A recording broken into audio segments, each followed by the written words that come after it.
कर्मों का फल भोगना ही पड़ता है। एक बार एक व्यापारी ने नया नया काम शुरू किया। उसके लिए उसने एक लड़के को उस काम में रखा।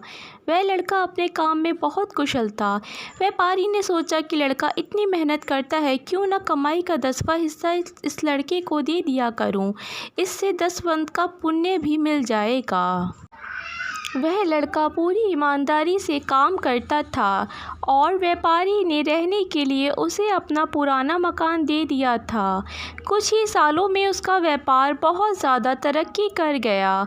एक बार किसी कंपनी से अच्छी डील हो गई और मुनाफा करोड़ों में हो गया।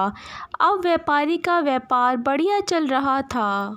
जब मुनाफा करोड़ों में होना शुरू हुआ तो उसे 10वां हिस्सा जो लाखों में बनता था देना मुश्किल लगता था। अब व्यापारी की नीयत बदल गई। उसे लगा मेरा व्यापार अच्छा चल रहा है, अब इस लड़के के बिना भी मेरा व्यापार तरक्की कर लेगा। उस लड़के को रास्ते से हटाने के लिए व्यापारी ने उसके खाने में कुछ मिला दिया, जिससे उसकी तबीयत बिगड़ गई। व्यापारी बहाने से उसे अस्पताल ले गया। वहाँ उसने डॉक्टर के साथ मिलकर उसे जहर का इंजेक्शन लगवा दिया और लड़का मर गया। उस लड़के के आगे पीछे कोई भी पूछने वाला नहीं था। व्यापारी ने अपनी पत्नी को बोल दिया कि तबीयत ज़्यादा बिगड़ने के कारण उस लड़के की मौत हो गई।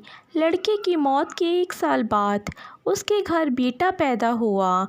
उसके घर में बहुत खुशियाँ मनाई गईं। धीरे धीरे लड़का बड़ा होने लगा। 21 साल का होते ही उसकी शादी करा दी। शादी के अगले दिन ही लड़का बीमार हो गया। उसे ऐसा रोग लगा कि डॉक्टरों को भी समझ में नहीं आता था कि उसकी बीमारी क्या है। उसका सारा पैसा धीरे धीरे ख़त्म होने लगा। लड़के की पत्नी को दिन रात ताने सुनने पड़ते थे कि इसके आने से ही लड़का बीमार हुआ, इसकी किस्मत अच्छी नहीं है, यह मनहूस है। अब व्यापारी की सारी जमा पूंजी जायदाद लड़के की बीमारी के कारण ख़त्म हो गई थी। अब उसी पुराने टूटे फूटे मकान में आ गया जो कभी उस लड़के को रहने के लिए दिया था। लड़का एकदम मरने की कगार पर था। एक दिन जब व्यापारी की आंख लगी, उसे सपने में वही लड़का दिखाई दिया जिसे उसने कुछ साल पहले जहर का इंजेक्शन लगवाकर मार दिया था। सपने में उसने पूछा, सेठ जी, क्या आपने मुझे नहीं पहचाना? मैं ही आपका बेटा बनकर इस जन्म में आया हूँ। आपने मुझे 10वां हिस्सा देने की बजाय मरवाना सही समझा।